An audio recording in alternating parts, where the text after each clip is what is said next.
ദൈവനാമത്തിന് മഹത്വം. ഇന്ന് സന്നിഹിതരായിരിക്കുന്ന എല്ലാവർക്കും യേശുക്രിസ്തുവിൻ്റെ നാമത്തിലുള്ള സ്നേഹവന്ദനം. നാം ഇന്ന് ചിന്തയ്ക്ക് വേണ്ടി എടുത്തിട്ടുള്ള 22-ാം സങ്കീർത്തനം ഏതാണ്ട് 31 വാക്യങ്ങളുള്ള അധികം വലുതല്ലാത്തതും അധികം ചെറുതല്ലാത്തതുമായ ഒരു സങ്കീർത്തനമാണ്. ഇതിൻ്റെ രചയിതാവ് ദാവീദാണ്. തൻ്റെ ചുറ്റും ശത്രുക്കൾ നിരന്നപ്പോൾ ദാവീദ് ദൈവത്തിന് മുമ്പിൽ നിലവിളിക്കുന്നതാണെങ്കിലും എബ്രായർ 2:12 വാക്യം വായിച്ചാൽ സങ്കീർത്തനം 22-ന്റെ 22-ാമത്തെ വാക്യം അവിടെ നമുക്ക് കാണാം. അങ്ങനെ പറയുമ്പോൾ ഇത് ക്രിസ്തു സംസാരിച്ചതാണ് എന്ന ഒരു ചിന്തയിലേക്ക് നാം എത്തുകയാണ്. എന്ന് പറഞ്ഞാൽ ഇതൊരു മിശിഹയ സങ്കീർത്തനമാണ്. യേശുക്രിസ്തുവിൻ്റെ കുരിശുമരണത്തെ വിവരിക്കുന്ന സങ്കീർത്തനമാണ്. നാം ഇവിടെ ശ്രദ്ധിക്കേണ്ട ഒരു കാര്യം, നിലവിളിക്കുക എന്ന് പറയുമ്പോൾ നിലവിട്ടുള്ള വിളിയാണ്. സ്ഥാനം മറന്ന്, പദവികൾ മറന്ന്, വിദ്യാഭ്യാസത്തിൻ്റെ ഔന്നത്യം മറന്ന്, കുടുംബശ്രേഷ്ഠതയോ സമൂഹത്തിലുള്ള സ്ഥാനമൊക്കെ മറന്നുള്ള അവനെ തന്നെ മറന്നുള്ള ഒരു വിളിയാണ്. അതാണ് നിലവിളി എന്ന് പറയുന്നത്. ഇനിയും സങ്കീർത്തനം 22 നമ്മൾക്ക് നൽകുന്ന കുറെ പാഠങ്ങളുണ്ട്, കുറെ ലെസൺസ്.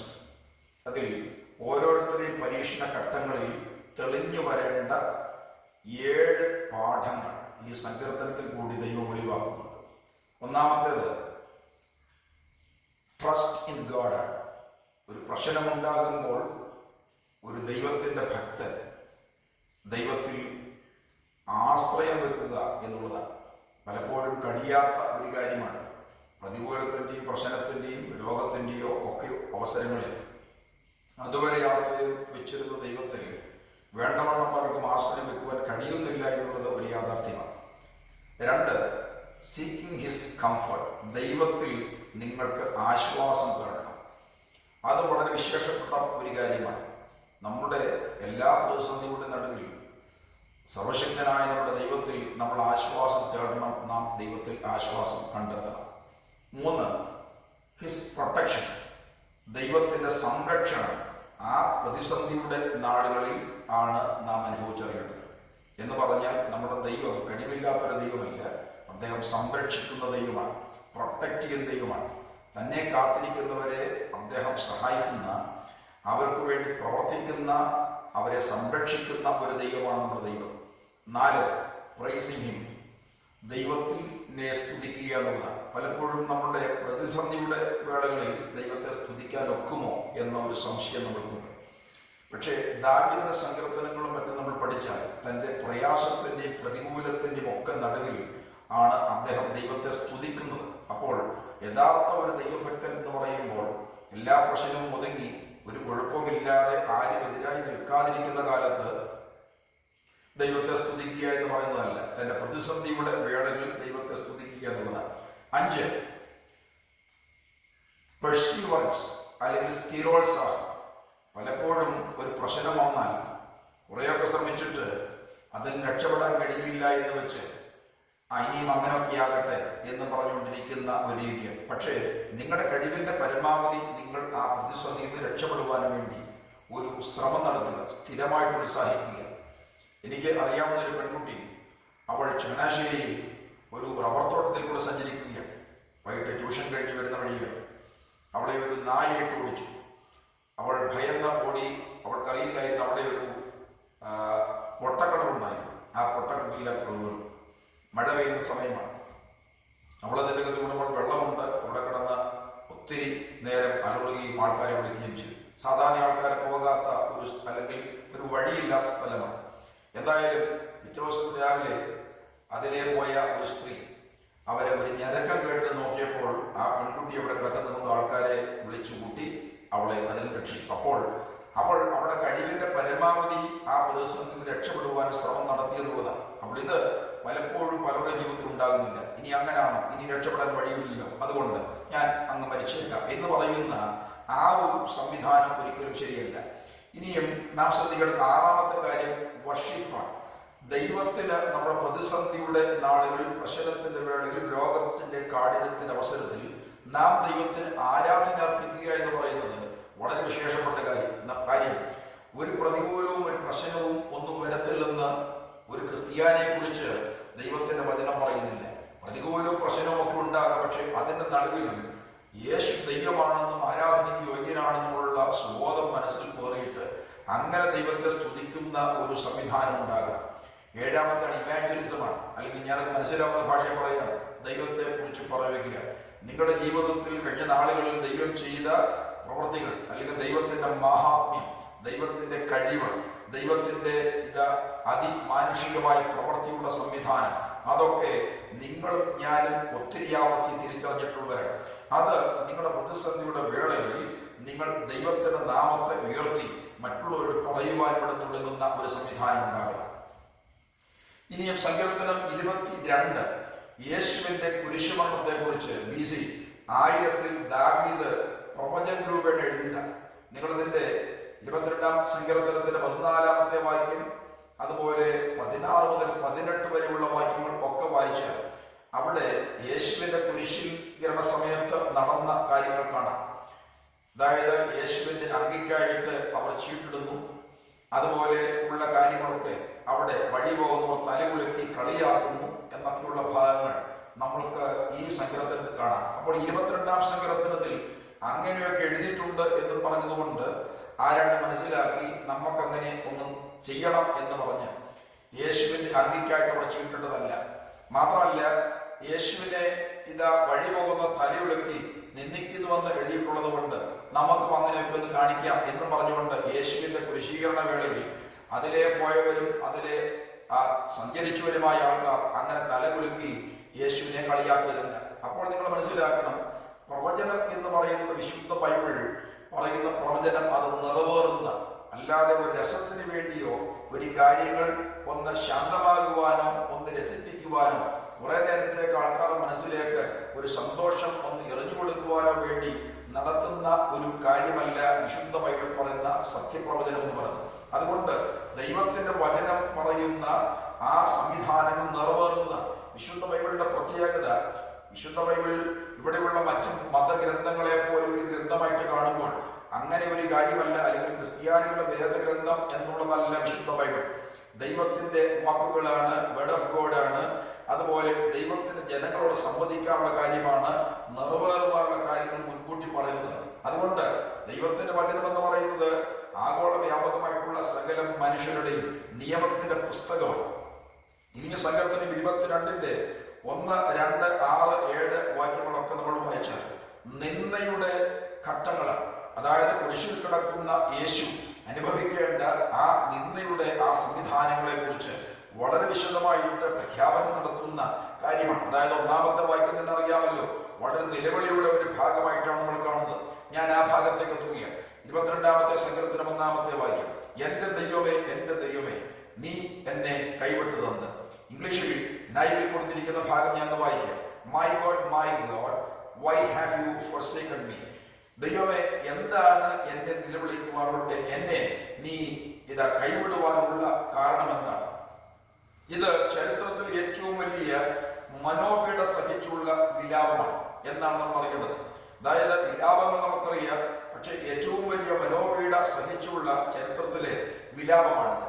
തനിക്ക് വേണ്ടിയായിരുന്നില്ല യേശു ഈ പീഡ സഹിച്ചത്, തനിക്ക് വേണ്ടിയായിരുന്നില്ല യേശു നിന്ദയേറ്റത്, തനിക്ക് വേണ്ടിയായിരുന്നില്ല യേശു അപമാനമേറ്റത്, തനിക്ക് വേണ്ടിയായിരുന്നില്ല യേശു കടികളേറ്റത്, തനിക്ക് വേണ്ടിയായിരുന്നില്ല യേശു തുപ്പലേറ്റത്, തനിക്ക് വേണ്ടിയായിരുന്നില്ല മറ്റുള്ളവരാൽ യേശു ത്യജിക്കപ്പെട്ടത്.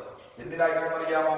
പകരം മാനവരാശിയുടെ പാപത്തിന് പരിത്യക്തിക്ക് വേണ്ടിയാണ് എന്ന് പറഞ്ഞ് യേശുവിന്റെ ക്രൂശുമരണം കൂടാതെ, അല്ലെങ്കിൽ യേശുവിന്റെ ബലിമരണം നടക്കാതെ ഒരിക്കലും മനുഷ്യരെ രക്ഷയുണ്ടാകില്ല. അപ്പോൾ ഇവിടെ ഒരു പ്രോഗ്രാം അവതരിപ്പിക്കാൻ വേണ്ടി യേശു വന്നതല്ല, എന്റെയും നിങ്ങളുടെയും രക്ഷയ്ക്ക് വേണ്ടി വാതായനങ്ങൾ തുറക്കുവാൻ യേശു പറഞ്ഞു, എന്നിൽ കൂടി അല്ലാതെ ആരും പിതാവിന്റെ അടുക്കൽ എത്തുന്നില്ല എന്ന് പറഞ്ഞ, ഞാൻ തന്നെ വഴിയും സത്യവും ജീവനും ആകുന്നു എന്ന് പറഞ്ഞ ആ യേശു പിതാവിലേക്കുള്ള, സ്വർഗത്തേക്കുള്ള വഴി നമ്മൾക്കൂടെ തുറക്കുവാനും ആ വഴിയിൽ കൂടി സഞ്ചരിക്കുവാനും വേണ്ടി, മനുഷ്യനെ പ്രാപ്തനാക്കുവാനും വേണ്ടി, രക്ഷകരായിട്ട് അവർക്ക് രക്ഷ കൊടുക്കുവാനും ഇവിടെ വന്നതാണ്. അതുകൊണ്ട് യേശു തനിക്ക് വേണ്ടിയല്ല ഈ നിന്ദകളേറ്റത്, യേശു തനിക്കെന്തെങ്കിലും ഒരു ഗുണം കിട്ടുവാൻ വേണ്ടിയല്ല.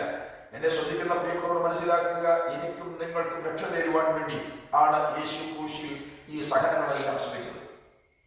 മത്തായിയുടെ സുവിശേഷം 27-ാം അധ്യായത്തിന്റെ 46-ാമത്തെ വാക്യം നമ്മൾ വായിച്ചാൽ ഇങ്ങനെയാണ് രേഖപ്പെടുത്തിയിരിക്കുന്നത്. ഏമി ലമ്മ ശബക്താനി എന്ന്. നിങ്ങൾ ശ്രദ്ധിക്കണം, ഏലി ഏലി എന്ന് പറയുന്ന ആ ദൈവത്തെ സംബോധന ചെയ്യുന്ന, അല്ലെങ്കിൽ മൈ ഗോഡ് എന്ന് വിളിക്കുന്ന അത് എബ്രായ ബൈബിളിൽ നിന്ന് ഉദ്ധരിച്ചതാണ്. മത്തായി സുവിശേഷകൻ അത് എബ്രായ ബൈബിളിൽ നിന്ന് ഉദ്ധരിച്ചതാണ്. നിങ്ങൾ ശ്രദ്ധിക്കേണ്ട ഭാഗം എന്ന് പറയുന്നത്, ആ ഭാഗം എബ്രായ ബൈബിളിൽ കൊടുത്തിരിക്കുന്ന അല്ലെങ്കിൽ എബ്രായ രൂപത്തിൽ ഉള്ളതാണ്. ദൈവത്തെ വിളിക്കുന്ന ഏലി ഏലി അല്ലെങ്കിൽ മൈ ഗോഡ് എന്ന് വിളിക്കുന്ന ആ ഭാഗം. ഇനി മർക്കോസ് സുവിശേഷം 15-ാം അധ്യായത്തിന്റെ 34-ാമത്തെ വാക്യം നമ്മൾ വായിച്ചാൽ, ഏലോയി ഏലോയി ലമ്മ ശബക്താനി എന്ന് ആണ് അവിടെ യേശു നിലവിളിച്ചത് മർക്കോസ് ഉപയോഗിച്ചിരിക്കുന്നത്.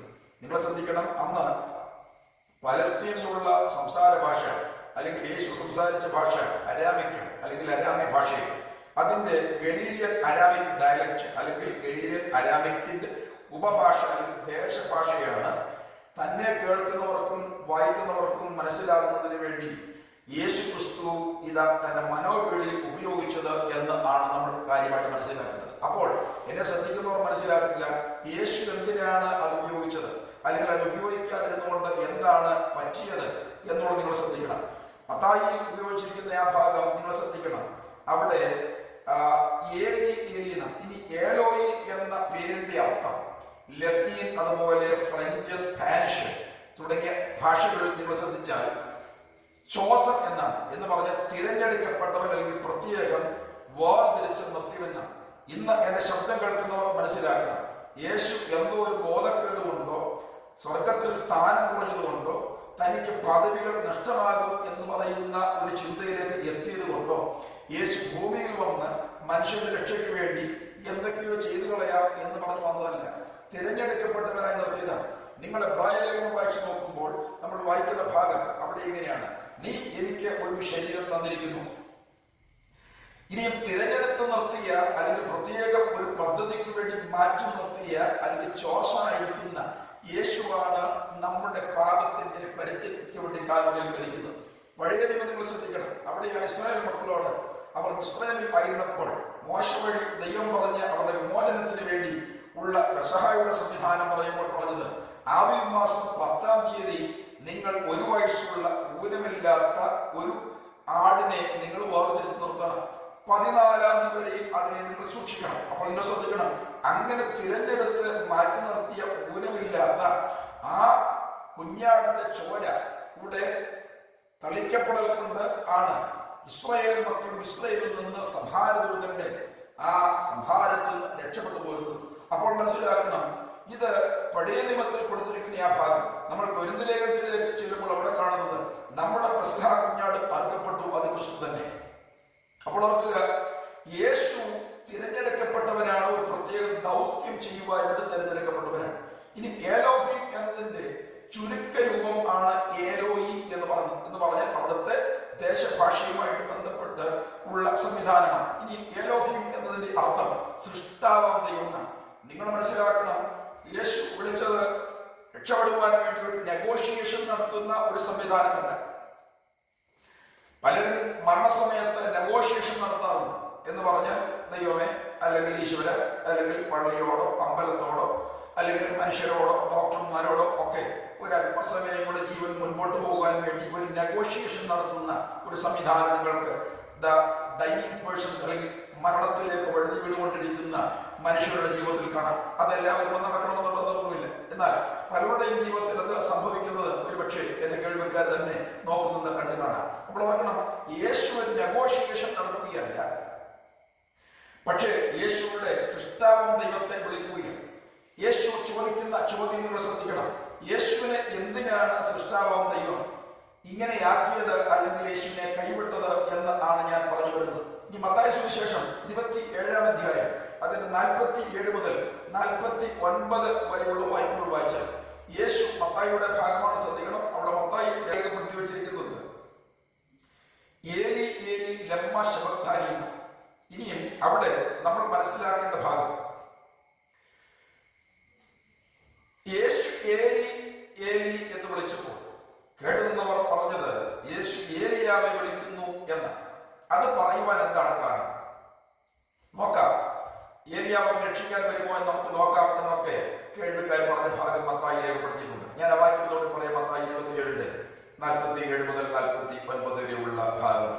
അപ്പോൾ യേശു ഏലിയാവെ വിളിക്കുന്നു എന്ന് പറയുവാൻ കാരണം അന്നത്തെ ഭാഷ ഉച്ചാരണം അനുസരിച്ച് ഏലി എന്ന് പറഞ്ഞ -E എന്ന് പറഞ്ഞ എന്റെ ദൈവം എന്ന് പറയുന്ന ആ രൂപത്തിൽ വരുമ്പോൾ ഏലിയാവ് അല്ലെങ്കിൽ എലൈജ എന്ന് പറയുന്നതിന് അന്നത്തെ ആ എബ്രായ രൂപം അനുസരിച്ച്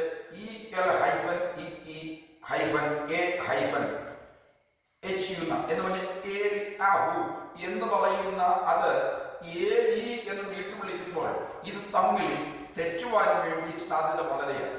അപ്പോൾ അതുകൊണ്ടാണ് അവർ ഏലി എന്ന് വിളിച്ചപ്പോൾ കേൾവിക്കാര് വിചാരിച്ചത് ഏലിയാവിനെ വിളിക്കുകയാണ്.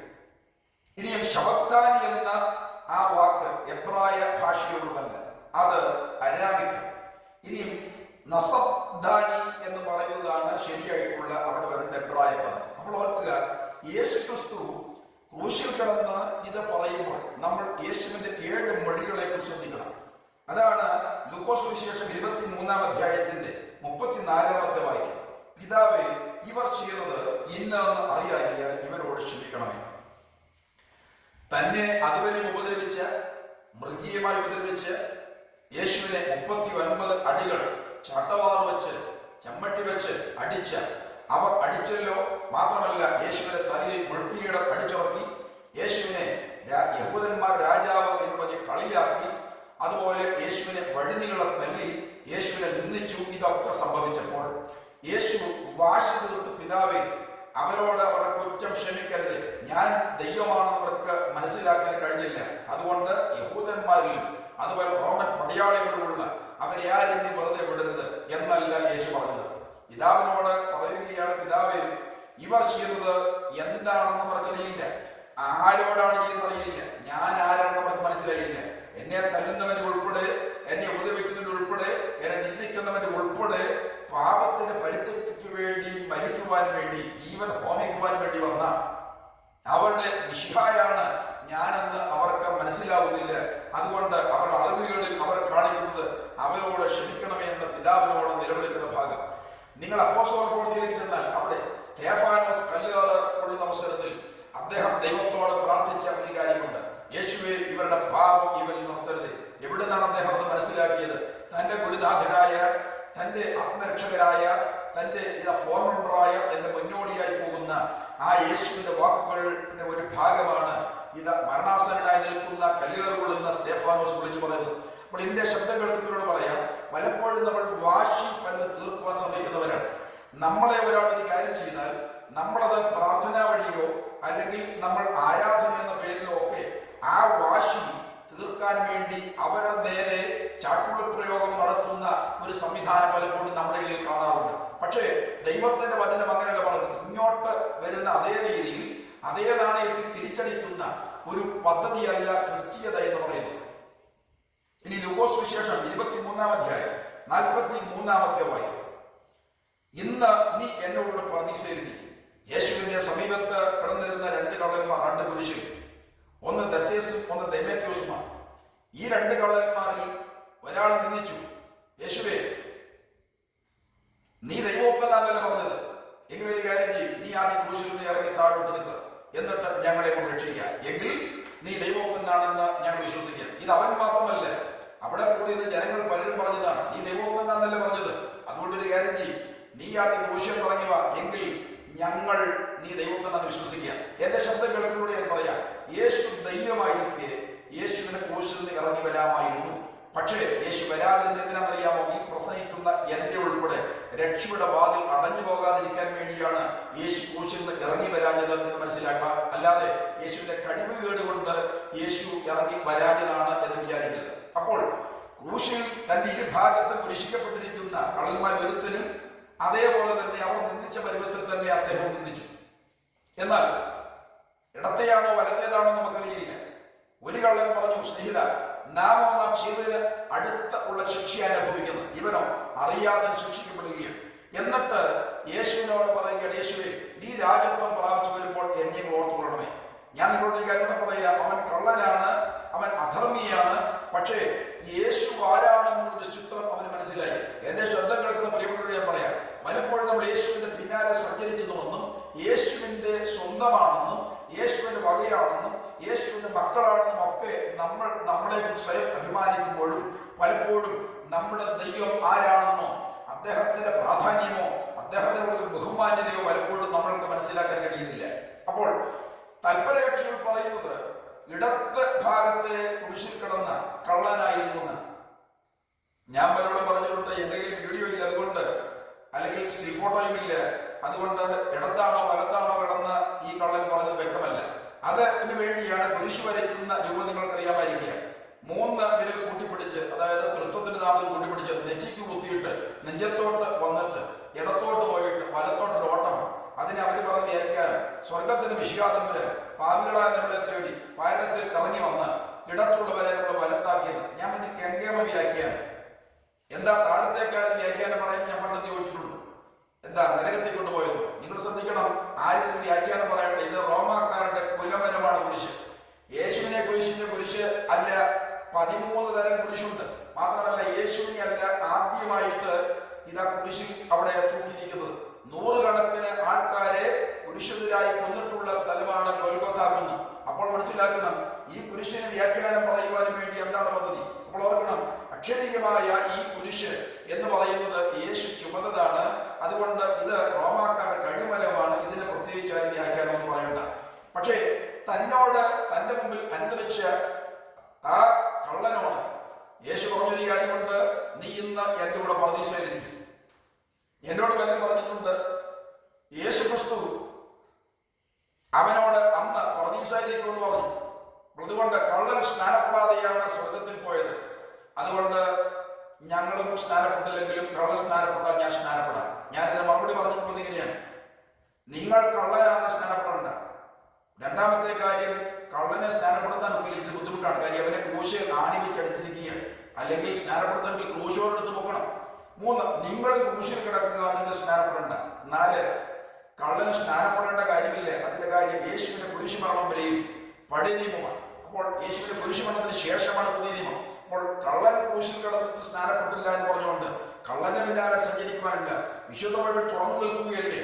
ബൈബിൾ പറയുന്നത് യേശുവിന്റെ വചസ്സാകുന്ന ആ കൽപ്പനകൾ അനുസരിക്കണം, സ്നാനപ്പെടുത്തണമെന്ന് പറയുന്നുണ്ട്. അപ്പോൾ അതുകൊണ്ട് സ്നാനപ്പെടണമെന്ന് പറയുന്നുണ്ട്. അങ്ങനെയെങ്കിൽ ഇങ്ങനെ എന്തെങ്കിലും ഒരാളുടെ പിന്നാലെ പോയി എളുപ്പമാർഗം കണ്ടുപിടിച്ച് യേശുവിന്റെ കൽപ്പനകൾ തിരസ്കരിക്കുമ്പോൾ എന്റെ കേൾവിക്കാർ മനസ്സിലാക്കുക, നിങ്ങൾ തന്നെ നിങ്ങളുടെ സ്വർഗത്തിന്റെ കവാടങ്ങൾ അടയ്ക്കുകയാണ്.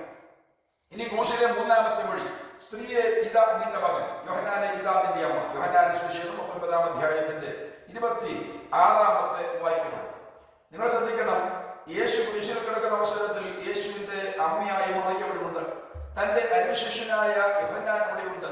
ബാക്കി ശിഷ്യന്മാർ എല്ലാവരും ഓടി ഒളിച്ചു. കാര്യം യേശുവിനെ പിടിച്ചവരെ ഭയന്ന് അവർ ഓടി ഒളിച്ചിരിക്കുകയാണ്. യോഹന്നാൻ അവിടെയുണ്ട്. എന്താണ് യേശു അങ്ങനെ പറയുവാൻ കാര്യം എന്ന് നിങ്ങൾ ശ്രദ്ധിക്കണം. ഇവിടെ ലൂക്കോസ് സുവിശേഷം 2-ാം അധ്യായത്തിന്റെ 34-35 വാക്യങ്ങൾ നിങ്ങൾ ശ്രദ്ധിക്കണം.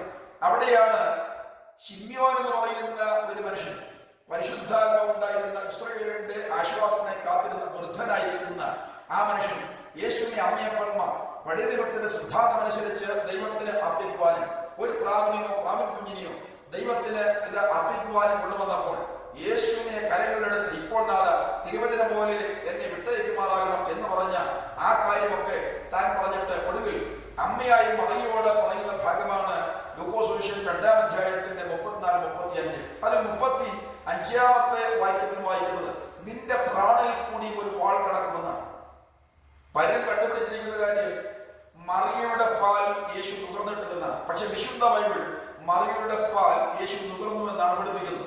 നിങ്ങൾ ശ്രദ്ധിക്കണേ, യേശു ഒരു അസ്വാഭാവിക രീതിയിലല്ല വളർന്നു വന്നത്. ഒരു സാധാരണ കുട്ടിയെ പോലെയാണ് യേശു വളർന്നു വന്നത്.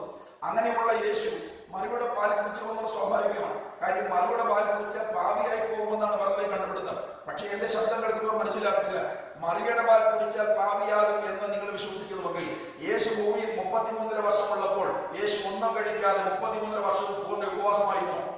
യേശു ആഹാരം കഴിച്ചിട്ടുണ്ടല്ലോ, യേശു പാനീയങ്ങൾ കുടിച്ചിട്ടുണ്ട്. അപ്പോൾ അങ്ങനെയെങ്കിൽ മനസ്സിലാക്കണം, എന്തുകൊണ്ടും യാതൊന്നും കൊണ്ടും യേശുവിനെ പാപി ആക്കാൻ ഒക്കിയില്ല. അങ്ങനത്തെ ഒരാളല്ല യേശുവെന്ന് എന്റെ കേൾവിക്കാർ മനസ്സിലാക്കണം. യേശുവിനെ മറിയയുടെ പാൽ കുടിച്ചിട്ടുണ്ട്, യേശുവിനെ മറിയെ കുളിപ്പിച്ചിട്ടുണ്ട്, യേശുവിനെ എടുത്തോട് നടന്നിട്ടുണ്ട്, യേശുവിനെ വസ്ത്രം ധരിപ്പിച്ചിട്ടുണ്ട്, മറിയയ്ക്ക് ജോലിയിൽ സഹായിച്ചിട്ടുണ്ട്. പുത്രനായ യോസേഫിനെ യേശു തച്ചപ്പെട്ട് സഹായിച്ചിട്ടുണ്ട്. അപ്പോൾ ഞാൻ പറഞ്ഞല്ലോ, എല്ലാവരും പറയണം, ഒരാൾക്ക് ഒരു മകനുണ്ടായാൽ അമ്മയുടെ മുമ്പിൽ മകൻ എത്ര വളർന്നാലും, എത്ര പഠിത്തമുണ്ടെങ്കിലും, എത്ര അറിവുള്ളവനും, ഏത് വലിയ ഉദ്യോഗത്തിലിരിക്കുമ്പോഴും അമ്മയ്ക്ക് എപ്പോഴും അവൻ മകനാണ്. അങ്ങനെയെങ്കിൽ കുരിശിൽ കിടക്കുന്ന തന്റെ വയറ്റിൽ ഏതാണ്ട് 270-280 ഇടയ്ക്ക് ദിവസം കിടന്ന ആ യേശു അവിടെ കിടന്ന പിടയുമ്പോൾ രക്താഭിഷേകത്തിനെ പോലെ കിടക്കുന്ന അവസരത്തിൽ ഒരു അമ്മയ്ക്ക് അത് കണ്ടുകൊണ്ട് നിൽക്കാൻ വേണ്ടി കഴിയുകയില്ല. അതാണ് പറഞ്ഞത്, നിന്റെ ഹൃദയത്തിൽ കൂടി ഒരു വാൾ കിടക്കുമെന്ന് പറഞ്ഞ യേശുവിന്റെ കുരിശുമരണം വരെ പ്രവചിച്ചയാളാണ് ഈ പറയുന്ന ശിമ്യോൻ എന്ന് പറയുന്ന ഈ വൃദ്ധൻ. ഇനി നാലാമത്തേതാണ് എന്റെ ദൈവമേ നീ എന്നെ കൈവിട്ടത് എന്നുള്ളത്. ഞാൻ അതിന്റെ വിവരണങ്ങൾ പറഞ്ഞു വരാം. അഞ്ചാമത്തേതാണ് എനിക്ക് ദാഹിക്കുന്നു. യോഹന്നാൻ 19:28 വാക്യം. എനിക്ക് ദാഹിക്കുന്നു എന്ന് പറഞ്ഞപ്പോൾ അവിടുന്നവർ ഒരു പുളിച്ച വീഞ്ഞ് ഓടത്തണ്ടിലാക്കി, അല്ലെങ്കിൽ കണ്ടിവണ്ണ എന്നൊക്കെ ചില സ്ഥലങ്ങളിൽ എഴുതിയിട്ടുണ്ട്. നിങ്ങൾക്ക് പെട്ടെന്ന് മനസ്സിലാകാനായിട്ട് പറയുന്നു, കയ്പുള്ള ഒരു ദ്രാവകം എന്ന് മാത്രം മനസ്സിലാക്കുക. ചില പരിഭാഷകൾ വിനിഗർ എന്നാണ് കൊടുത്തിരിക്കുന്നത്. എന്ന് പറഞ്ഞാൽ വായോടടിപ്പിക്കാൻ കഴിയാത്ത രീതിയിലുള്ള ഒരു സംവിധാനം. അപ്പോൾ എനിക്ക് ദാഹിക്കുന്നു എന്ന് യേശു വിളിച്ചു. ഇനി അതിനെ 2 ചിത്രങ്ങൾ നിങ്ങൾ ശ്രദ്ധിക്കണം. യേശു ഇത്രയും അടികൊണ്ട്, ഇത്രയും ഉപദ്രവമേറ്റ്, നിങ്ങൾ പറഞ്ഞ മണിക്കൂർ കണക്കിലുള്ള ഉപദ്രവങ്ങളാണ് യേശുവിന്റെ ശരീരത്തിൽ ഉണ്ടാകുന്നത്. അങ്ങനെയുള്ള ആ യേശുവിന്റെ ശരീരത്തിൽ ഉണ്ടായ ആ ജലത്തിന്റെ കുറവ് നിമിത്തം ഒരുപക്ഷെ ദാഹിക്കുന്നു എന്ന് പറഞ്ഞെന്ന് വരാം. എന്നാൽ രണ്ടാമത്തെ ഒരു കാര്യം ശ്രദ്ധിക്കണം.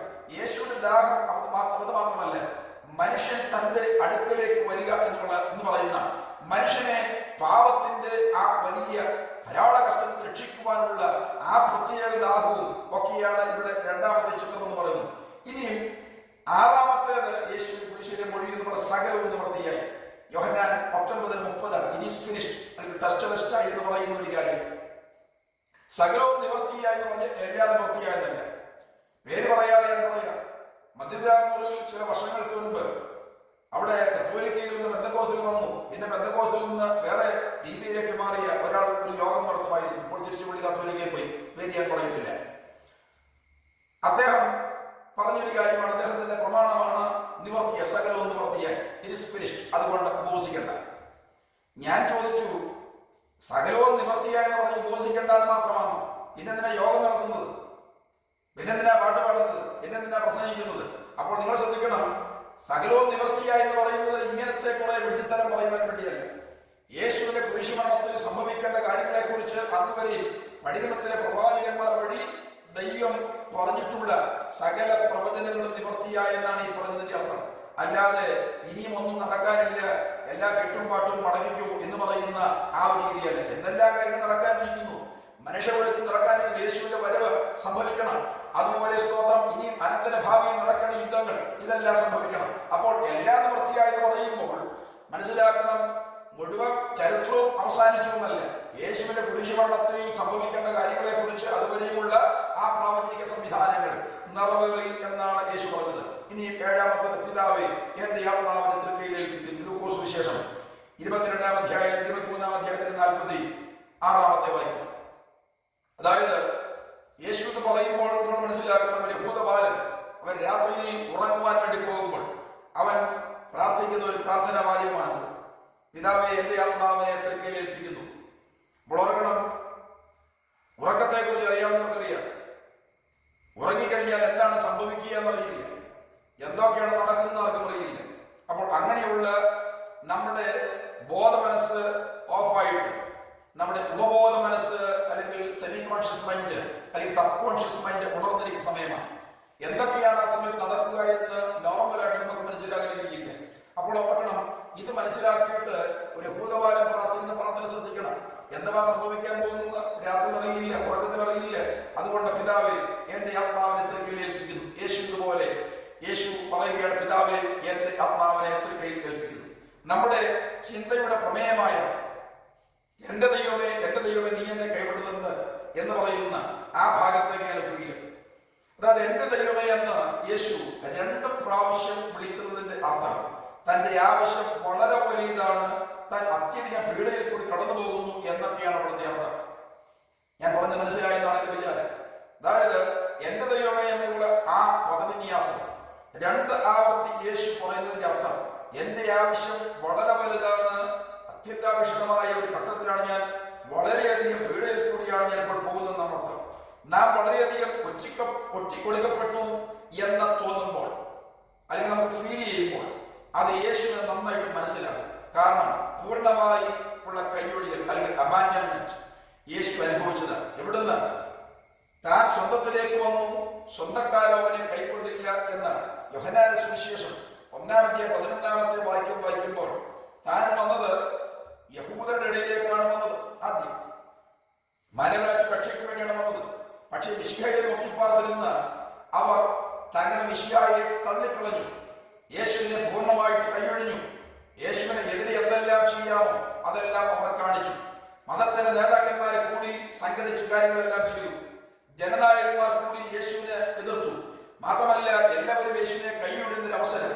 എന്നാൽ നിങ്ങൾ മനസ്സിലാക്കണം, ഇവിടെ പിതാവാം ദൈവം എന്തിനാണ് യേശുവിനെ കൈയൊഴിഞ്ഞത് അല്ലെങ്കിൽ എന്നെ കൈവിട്ടത് എന്ന് യേശു ചോദിക്കുമ്പോൾ നിങ്ങളവിടെ മനസ്സിലാക്കണം, യേശുവിനെ പിതാവാം ദൈവം കൈവിട്ടത് എന്റെ രക്ഷയ്ക്ക് വേണ്ടിയായിരുന്നു, എന്റെ വിടുതലിന് വേണ്ടിയായിരുന്നു, എന്റെ സ്വർഗപ്രാപ്തിക്ക് വേണ്ടിയായിരുന്നു, എന്നെ ദൈവത്തിന്റെ മകനാക്കി മാറ്റുവാൻ വേണ്ടിയായിരുന്നു, എനിക്ക് സ്വർഗം തരുവാൻ വേണ്ടിയായിരുന്നു.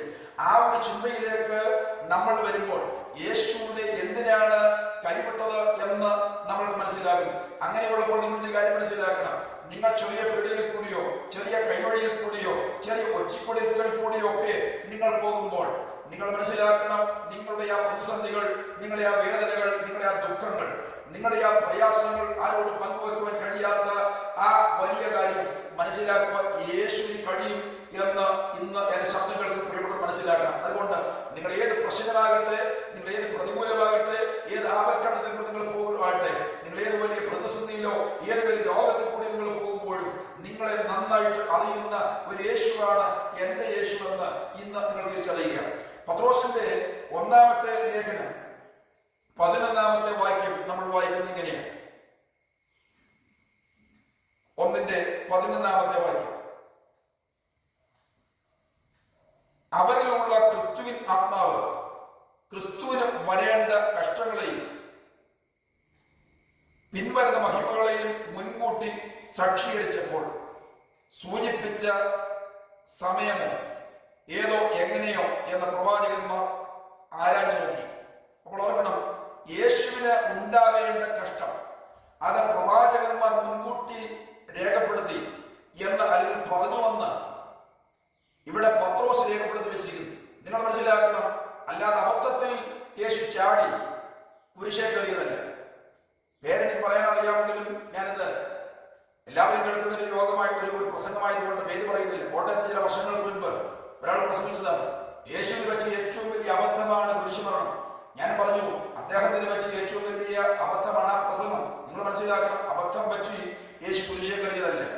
യേശുവിന് രക്ഷപ്പെടുവാൻ ധാരാളം വഴികളുണ്ടായിരുന്നു. തന്നെ ഒറ്റക്കെടുക്കുവാൻ വേണ്ടി യൂദാസ് പോകുമ്പോൾ യേശു പറഞ്ഞൊരു കാര്യമുണ്ട്, യൂദാസ് നീ ചെയ്യുവാനുള്ള വേഗം ചെയ്യും. തന്നെ ഗെത്സമനാപുരത്തിൽ വെച്ച് ഒറ്റക്കെടുക്കുവാൻ വേണ്ടി യൂദാസ് വന്നപ്പോൾ യേശുവിനെ രക്ഷപ്പെടാമായിരുന്നു. പക്ഷേ നിങ്ങളൊരു കാര്യം മനസ്സിലാക്കണം, യേശു രക്ഷപ്പെടുവാൻ വേണ്ടിയല്ല വന്നത്, യേശു മരിക്കുവാൻ വേണ്ടിയാണ്. മത്തായി 16-ാം അധ്യായം നമ്മൾ വായിക്കുമ്പോൾ അവിടെയാണ് യേശു അന്ന് മുതൽ യേശു യെരൂശലേമിൽ മനുഷ്യപുത്രനെ യഹൂദന്മാരും പ്രമാണിമാരും ജനത്തിന്റെ നായകന്മാരും മൂപ്പന്മാരും ചേർന്ന് ക്രൂശിച്ചു കൊല്ലും എന്ന് പറഞ്ഞു തുടങ്ങിയെന്നാണ് രേഖപ്പെടുത്തിയിരിക്കുന്നത്. അപ്പോൾ യേശു അറിയാൻ വയ്യാതെ അബദ്ധത്തിൽ ചാടി ക്രൂശേ കയറിയതല്ല. പീലാത്തോസിന് മുൻപിൽ വെച്ച് പീലാത്തോസ് പറഞ്ഞു, പ്രവാചക നിന്നെ കുറിച്ച് ഇവർ വലതും പറയുന്നുണ്ടല്ലോ, പക്ഷെ നീ അങ്ങനെ ചെയ്തിട്ടില്ലെന്ന് പറയുക. യേശു വാതുറന്നില്ല. അതിന്റെ കാര്യം, യേശു വാതുറന്നാൽ പിന്നെ അവിടെ വിധി നടക്കുകയില്ല, പീലാത്തോസ് കോടതിയും കാണിക്കില്ല. കാര്യം, ഇനിയും വക്കുവാൻ പോകുന്ന വലിയ സിംഹാസനങ്ങളിലെ പ്രധാന ന്യായാധിപനാണ് യേശു. അങ്ങനെയെങ്കിൽ മനസ്സിലാക്കണം, യേശു അബദ്ധം പറ്റി ആരെയും കുടുക്കിക്കൊണ്ടുപോയി യേശുവിനെ ഒതുക്കിയതല്ല. യേശു നമ്മുടെ പാപത്തിന്റെ പരിത്യക്തിക്ക് വേണ്ടി ക്രൂശിൽ മരിക്കുവാൻ വേണ്ടി തന്നെ വന്നവനാണ്. ഇനി എന്തിനായിരുന്നു യേശുവിനെ പിതാവ് കൈവിട്ടത് എന്നിവിടെ പറഞ്ഞ എന്റെ പ്രസംഗത്തിന് വിരാമത്തിന് ഇബ്രാഹിം ലേഖനം 2-ാം അധ്യായം 19-ാമത്തെ വാക്യം, സകലത്തിനും ലാക്കും സകലത്തിനും കാരണം ഭൂതനുമായവൻ അനേകം പുത്രന്മാരെ തേജസ്സിലേക്ക് നടത്തുമ്പോൾ അവിടെ രക്ഷാനായകനെ കഷ്ടാനുഭവങ്ങളാൽ തികഞ്ഞവനാക്കുന്നത് യുക്തമായിരുന്നു. നിങ്ങൾ ശ്രദ്ധിക്കണേ, അനേകം പുത്രന്മാരെ തേജസ്സിലേക്ക് നടത്തുമ്പോൾ അവരുടെ രക്ഷാനായകനെ ആരാണ്? സകലത്തിലും ലാക്കും സകലത്തിലും കാരണഭൂതനുമായവൻ എന്ന് പറഞ്ഞാൽ സൃഷ്ടാവാം ദൈവം, സകലത്തിന്റെയും പിന്നിൽ പ്രവർത്തിച്ചവൻ. ആ സൃഷ്ടാവാം ദൈവമായ യേശു, തൃത്വത്തിൽ രണ്ടാമനായ ആ യേശു എന്തിനാണ് ക്രൂശിൽ മരിക്കുവാൻ പിതാവ് അനുവദിച്ചത്? അനേക പുത്രന്മാരെ അവൻ തേജസ്സിലേക്ക് നടത്തുമ്പോൾ അവരുടെ രക്ഷാനായകൻ കഷ്ടങ്ങളാൽ തികഞ്ഞവനാകുന്നത് യുക്തമായിരുന്നു. അതുകൊണ്ട് നിങ്ങൾ മനസ്സിലാക്കണം, നമ്മുടെ രക്ഷാനായകൻ നമ്മളെ തേജസ്സിലേക്ക് നടത്തുമ്പോൾ നമുക്ക് മുൻപേ അദ്ദേഹം കഷ്ടങ്ങൾ അനുഭവിച്ച് ക്രൂശ് ചുമന്ന് വേദനകൾ സഹിച്ച് നമുക്ക് വേണ്ടി മുൻപേ പോകുമ്പോൾ നമ്മൾ ഒരു കാര്യം മനസ്സിലാക്കണം, നമ്മൾക്ക് ഒരു മോഡൽ കാണിച്ച് ആണ് യേശു പോകുന്നത്. അതുകൊണ്ട് ഇന്ന് നിങ്ങളൊരു കാര്യം തിരിച്ചറിയണം, എനിക്കൊരു പ്രതികൂലവും വേണ്ട, എനിക്കൊരു പ്രശ്നവും വേണ്ട, ഞാൻ ക്രിസ്ത്യാനിയായില്ലേ, രക്ഷിക്കപ്പെട്ടില്ലേ, ഞാൻ സ്നാനപ്പെട്ടില്ലേ, അന്യഭാഷ പറയുന്നില്ലേ, ഞാൻ സഭയിൽ പോകുന്നില്ലേ, ദശാംശം കൊടുക്കുന്നില്ലേ, ഉപവസിക്കുന്നില്ലേ, പിന്നെ എനിക്ക് കഷ്ടമെന്തിനാ എന്ന് ചോദിക്കുവാൻ അവകാശമില്ല. നിങ്ങൾ മനസ്സിലാക്കണം, നിങ്ങളെ കുറിച്ചുള്ള ദൈവത്തിന്റെ പദ്ധതികൾ അത് അങ്ങനെ തന്നെ സംഭവിക്കണം എന്ന് പറഞ്ഞാൽ യേശു ഈ ഭൂമിയിൽ ദൗത്യമേറ്റ് വന്നപ്പോൾ അതിൽ നടക്കേണ്ട സകല കാര്യങ്ങൾ സംഭവിക്കണമെന്ന് ദൈവത്തിന്റെ പദ്ധതിയായിരുന്നു. അങ്ങനെയെങ്കിൽ യേശുവിനെ സ്വീകരിച്ച് മുൻപോട്ട് പോകുന്ന ഓരോ ദൈവമക്കളും മനസ്സിലാക്കണം, നിങ്ങളുടെയും എന്റെയും ജീവിതത്തിൽ എന്തൊക്കെ സംഭവിക്കണം എന്ന് ദൈവം തീരുമാനിച്ചിട്ടുണ്ടോ അതെല്ലാം സംഭവിക്കേണ്ടിയിരിക്കുന്നു. അതുകൊണ്ട് നിങ്ങൾ മനസ്സിലാക്കുക, നമ്മുടെ കർത്താവായ യേശു ക്രിസ്തു നമുക്ക് വേണ്ടി കാൽവരിയിൽ നിലവിളിച്ചത് വെറുതെയായിരുന്നില്ല. എന്റെ ദൈവമേ നീ എന്നെ കൈവിട്ടത് എന്ന് പറയുമ്പോൾ നിങ്ങളൊരു കാര്യം മനസ്സിലാക്കണം, പിതാവ് തന്നെ കൈവിട്ടത് നമ്മുടെ രക്ഷയ്ക്ക് വേണ്ടി കാൽവരിയിൽ അവൻ മരിച്ച് അടക്കപ്പെട്ട് വീഴ്ത്തെഴുന്നേറ്റ് നമുക്ക് വേണ്ടി ഇന്നും പിതാവിന്റെ വലഭാഗം മധ്യസ്ഥ ചെയ്യുവാൻ വേണ്ടിയാണ്. അതുകൊണ്ട് ഭാരത്തോടെ പ്രയാസത്തോടെ ആരെങ്കിലും ഇരുന്ന് ഈ ശബ്ദം കേൾക്കുന്നുവെങ്കിൽ നിങ്ങൾക്ക് വേണ്ടി മരിച്ച യേശു ഒരു സാധാരണ മനുഷ്യനല്ല. നിങ്ങൾക്ക് വേണ്ടി മരിച്ച യേശു ഇവിടുത്തെ ഏതെങ്കിലും ഒരു ഉദ്യോഗസ്ഥനല്ല. നിങ്ങളുടെ സകല കാര്യങ്ങളും ഉള്ളവണ്ണം അറിഞ്ഞ് നിങ്ങളെ സഹായിക്കുവാൻ കഴിവുള്ള ദൈവമാണ് എന്നുള്ള വിശ്വാസം നിങ്ങളുടെ മനസ്സിലുണ്ടാകട്ടെ എന്ന് പ്രാർത്ഥിച്ച് എന്റെ വാക്കുകൾക്ക് ഞാൻ വിരാമം തുടർന്നു. സർവശക്തനായ കർത്താവ് എല്ലാവരെയും അനുഗ്രഹിക്കും.